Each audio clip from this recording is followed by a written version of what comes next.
আসসালামু আলাইকুম রহমতুল্লাহি ওয়া বারাকাতুহু। সম্মানিত দর্শক, আলোচিত জুলাই বিপ্লবী বা জুলাই যোদ্ধা এবং নতুন রাজনৈতিক দল এনসিপির শীর্ষস্থানীয় নেতা জনাব সার্জিস এবং জনাব নাসিরউদ্দিন পাটোয়ারি। সাম্প্রতিক সময়ে তারা যে রাজনৈতিক বিপত্তির মধ্যে পড়েছেন এবং বলতে গেলে একটা অসম যুদ্ধ করতে গিয়ে প্রায় প্রতিদিনই তারা যেভাবে লাঞ্ছিত এবং অপমানিত হচ্ছেন, এতে করে আমাদের রাজনীতির যে এই মুহূর্তে যে সমীকরণ, সেই সমীকরণটি আসলে উল্টে যাচ্ছে। মূল ব্যাপার হলো যখনই আপনি কাউকে তুচ্ছ-তাচ্ছিল্য করবেন, ওটা যাকে আপনি তুচ্ছ-তাচ্ছিল্য করবেন তার জন্য একটা আশীর্বাদ হিসেবে দেখা দেয়। ফলে এখন সার্জিসকে এবং নাসিরউদ্দিন পাটোয়ারিকে যেভাবে পিটুনি দেওয়া হচ্ছে, আহত করা হচ্ছে, এতে করে তারা তাদের স্ব অবস্থানে আরও বড় হয়ে যাবে।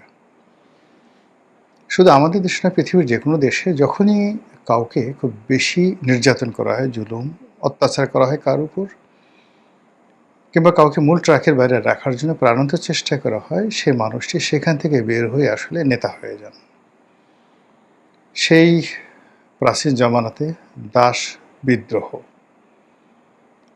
প্রথম রোমানদের মধ্যে যে দাস বিদ্রোহ হয়েছিল, সেই বিদ্রোহের নেতা যেভাবে তৈরি হয়েছিলেন, একইভাবে চে গুয়েভারা, তারপর Ellis Vladimir Lenin, Fidel Castro, আমাদের বাংলাদেশে বঙ্গবন্ধু শেখ মুজিবুর রহমান এবং ভারতে মহাত্মা গান্ধী, এই নেতাগুলো কিন্তু তুচ্ছ এবং তাচ্ছিল্য যারা করেছেন তাদেরকে তাদের মুখের উপরে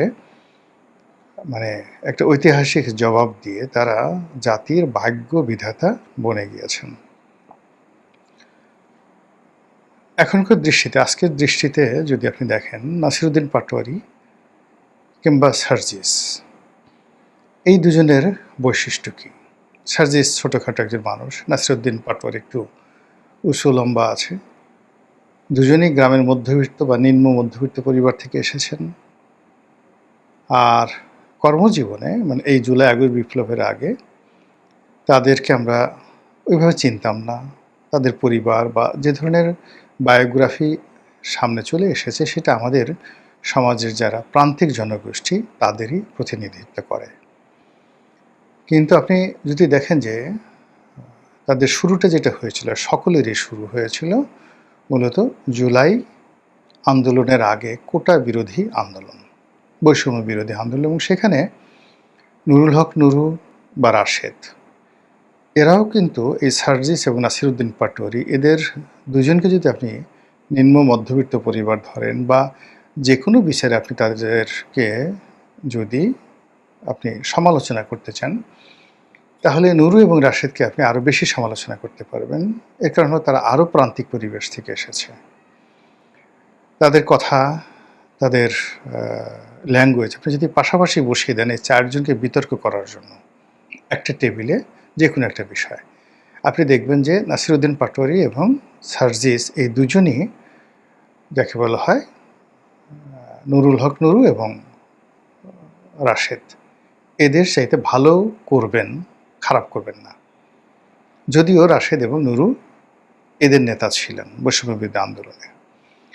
কথাটা বললাম এই কারণে যে নুরু এবং রাশেদ, তাদেরকে আওয়ামী লীগ সরকার নির্যাতন করতে করতে করতে করতে এখন নুরু ক্যাবিনেট মিনিস্টার, ক্যাবিনেট না প্রতিমন্ত্রী, সে একজন মন্ত্রিপরিষদের সদস্য। রাশেদ বিএনপির মতো একটা বড় দলের মনোনয়ন পেল, আবার সেটা পাশ করতে না পারার কারণে তাকে সচিব পদমর্যাদায় প্রধানমন্ত্রীর সমস্ত রাজনৈতিক বিষয়াদি দেখার জন্য তাকে নিয়োগ দেওয়া হয়েছে। তারা দুজন দায়িত্ব পালন করছেন, কিন্তু এখনও পর্যন্ত আপনি যদি পাশাপাশি দেখেন যে তারা মন্ত্রী হয়েছেন, সচিব হয়েছেন, কিন্তু আর্ট অ্যান্ড অ্যাটিটিউডে স্টিল আজকের দিন পর্যন্ত সার্জিস এবং নাসিরউদ্দিন পাটোয়ারি সাবলীল, আরও বেশি সাবলীল।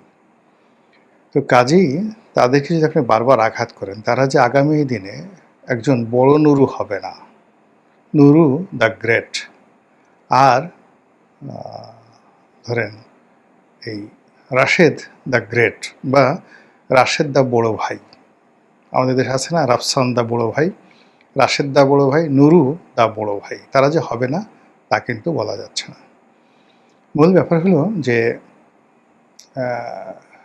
সার্জিস কি করছে জানি না। সার্জিস ছোটোখাটো তার যে সে সাধারণত বাজে কোনো কথা বলে না, কিন্তু যাকে বলা হয় নাসিরুদ্দিন পাটোয়ারি, সে সমালোচনা করেন, কিন্তু সে কিন্তু কোনো অশ্লীল শব্দ উচ্চারণ করছে বা ওরকম হাদি যেভাবে আজে বাজে কথাবার্তা বলতো ওই ধরনের আজে বাজে কোনো কথা আমি এখন পর্যন্ত তার মুখ দিয়ে শুনি না। কিন্তু সে টু দি পয়েন্টে যে বিষয়গুলো মেনশন করে, যে বিষয়গুলো পয়েন্ট আউট করে, আর যে বিষয়গুলো জনগণের সামনে তুলে নিয়ে আসে, এগুলোর মানে যে একেবারে অসত্য, মানে এগুলো অপ্রিয়, প্রচণ্ড অপ্রিয়, অনেক ক্ষেত্রে সৌজন্যবিহীন, এগুলোর কোনো সৌজন্য নেই, আমাদের সমাজের যে প্রথা তার বিরুদ্ধ। কিন্তু সে যে কথাগুলো বলছে এগুলো যে অসত্য, এটা আমরা বুকে হাত দিয়ে বলতে পারছি না। ফলে কি হলো, যাদেরকে তিনি আঘাত করছেন নাসিরুদ্দিন পাটোয়ারি, তারা সঙ্গত কারণে কষ্ট পাচ্ছেন, গালাগালি করছেন, প্রতিশোধ নেওয়ার চেষ্টা করছেন। কিন্তু এই কথাগুলো শুনে বিএনপিরই অনেক লোক টেলিফোন করে তাকে বলছে, বেটা আরও বল, আরও বল, কী চাস, আমরা আছি তোর সঙ্গে বা তোমার সঙ্গে বা আপনার সঙ্গে, যে যার সঙ্গে তার যেমন সম্পর্ক, আরও বল, আরও বল। তারপর তার দলের যারা লোকজন তারা তো পিছন থেকে বলে, আরে বাঘের বাচ্চা, বাঘের বাচ্চা। এইভাবে নাসিরুদ্দিন পাটোয়ারি ছাড়া এই কথা কে বলতে পারবে? মানুষের চরিত্র হলে কি জানেন, মানুষ সবসময় তাফালিং পছন্দ করে, তাফালিং করতে চায়। তাফালিং মানে মাস্তানি করতে চায়, এটা ভীষণ রকম আনন্দ। আপনারা নিজেরা ছোটোকালে চিন্তা করে দেখেন, খুব ছোটোকালে আপনাদের আসলে ডাক্তার, ইঞ্জিনিয়ার, পাইলট এইগুলো হওয়ার কথা আপনি এমনি ক্লাসে বলতেন, কিন্তু আপনার কি হতে ইচ্ছা করত? আপনার একটা মাস্তান হতে ইচ্ছা করত। আপনি দূর থেকে মাস্তান দেখতে পছন্দ করতেন। আপনার আশেপাশের যত অনিয়ম, অত্যাচার, জুলুম, এগুলো আপনি আপনার মাস্তানি দ্বারা ভেঙে চুরে চুরমার করে দিতে চাইতেন। তো আপনি সুযোগ পাননি বা আপনার সে সাহস হয়নি, বা আপনাকে এই ধরনের কোনো কেউ প্রেজ করেনি। কিন্তু যারা একবার সুযোগ পেয়েছে এবং মানুষের প্রশংসা পেয়েছে, তারা এক একজনে হাজি মাস্তান হয়ে গেছেন, দাউদ ইব্রাহিম হয়ে গেছেন, ছোট শাকিল হয়ে গেছেন, আরও অনেক কিছু। তো নাসিরুদ্দিন পাটোয়ারি এবং অল অব দ্য মানে যাকে বলা হয় জুলাই বিপ্লবী, তাদের মধ্যে শব্দ বোমা প্রয়োগের ক্ষেত্রে, যেমন হাদি যে কথাগুলো বলতো সেগুলো অশ্লীল ছিল, অশ্রাব্য ছিল, যৌনাঙ্গ এবং মলদার সংক্রান্ত বিষয়াদি ছিল, কিন্তু সে কিন্তু এই কথাগুলো বলছে না। সে যে কথাগুলো বলছে টু দি পয়েন্টে, গোলাম মোল্লা রনি সে একজন দুর্নীতিবাজ, গোলাম মোল্লা রনি সে একজন চাঁদাবাজ, গোলাম মোল্লা রনি এই কাজগুলো, মানে জাস্ট আমার নাম দিয়ে বললাম, এবার টু দি পয়েন্টে। তো সেক্ষেত্রে ইন পার্সন আমরা তাকে ফেস করতে পারছি না বা আমরা তাকে বলতে পারছি না, তখন আমরা তার টেংরি ভেঙে দেওয়ার চেষ্টা করছি। তো এরকম ঘটনাগুলো সে ঘটিয়ে যাচ্ছে, এবং তার প্রেক্ষিতে এখন এই জুলাই মাসে এসে তিনি এবং তার সাথে তার সহযোগী সার্জিস, এই দুইজনকে যেভাবে বিএনপির যারা লোকজন আছে তারা টার্গেট করছেন, তাতে করে পুরো রাজনীতির যে জল এটা গোলা হয়ে গেছে।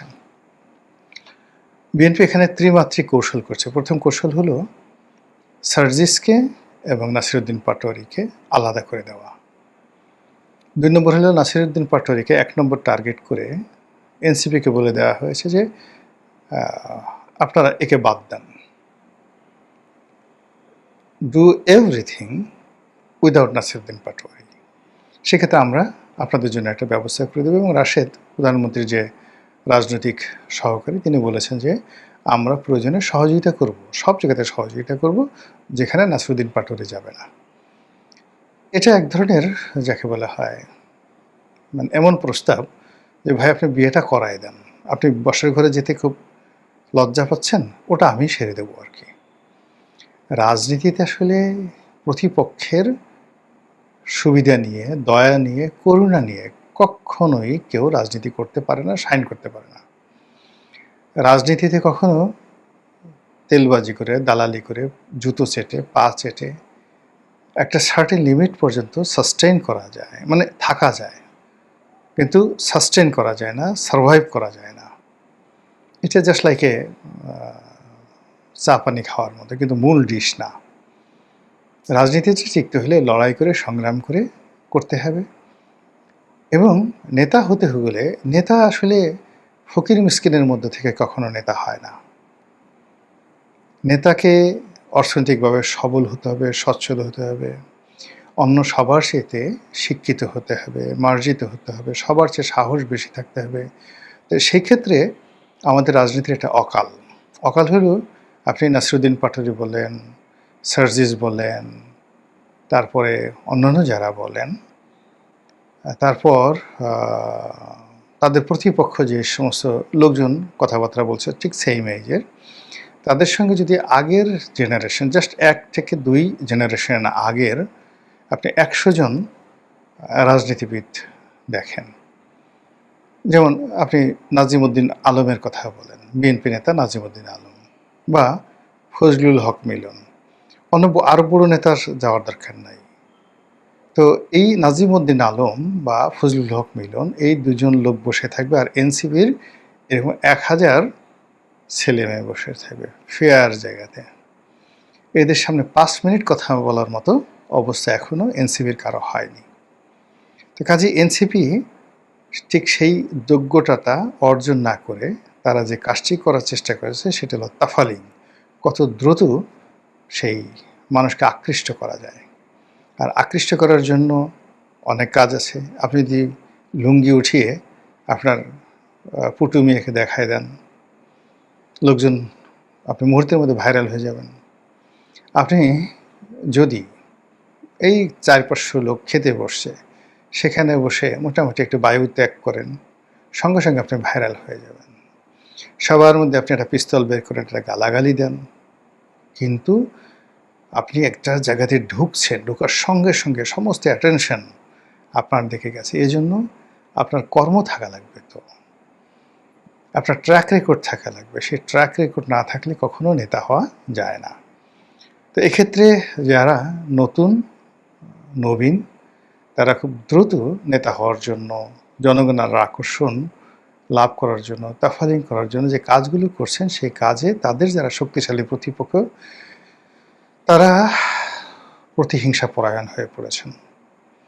এবং সেই প্রতিহিংসা পরায়ণতা ডে বাই ডে, যাকে বলা হয়, ভয়ঙ্কর হয়ে পড়েছে। যেভাবে নাসিরুদ্দিন পাটোয়ারিকে আক্রমণ করা হচ্ছে, অন দ্য লং রানে যদি নাসিরুদ্দিন পাটোয়ারিরা টিকে যান এই ধরনের জুলুম অত্যাচারের বিরুদ্ধে, তারা হয়তো নেতা হতে পারবেন, কিন্তু তাদের অন্য যে যোগ্যতাগুলো আছে, এডুকেশন, ফাইন্যান্সিয়াল স্ট্যাবিলিটি, মানুষের রেসপেক্ট গ্রহণ করার ক্ষমতা, তাদের সোশ্যাল ইনফ্লুয়েন্স, এখন আপনি নেতা হয়েছেন, কিন্তু আপনি একটা টেলিফোন করে কাউকে বললেন যে ভাই এটা ডিসি সাহেবকে, এটা সেক্রেটারিকে, এটা ডিআইজিকে এটা একটু করে দেন, সে যদি আপনার প্রতি শ্রদ্ধা পোষণ করে আপনাকে এই কাজটা করে না দেয়, আপনি জীবনে নেতা হতে পারবেন না, নেভার এভার ইন লাইফ। আপনি তাফালিং করতে পারবেন, এমপি হতে পারবেন, ভোট ডাকতে করতে পারবেন, আপনি প্রধানমন্ত্রীর দয়া নিয়ে মন্ত্রী হতে পারবেন, অনেক কিছু হতে পারবেন, কিন্তু কখনো নেতা হতে পারবেন না। তো যাই হোক, এখন আমাদের আসলে গত 2 বছর খুবই অস্থির একটা সময়। এই সময়ের মধ্যে আমরা বহু নেতাকে হারিয়েছি, যারা 50 বছরের রাজনৈতিক ক্যারিয়ার ছিল তাদেরকে হারিয়েছি। আবার বহু নেতাকে আমরা পেয়েছি যাদের 5 মাসেরও রাজনৈতিক ক্যারিয়ার ছিল না। আর এই সময়টাতে আমরা যাদেরকে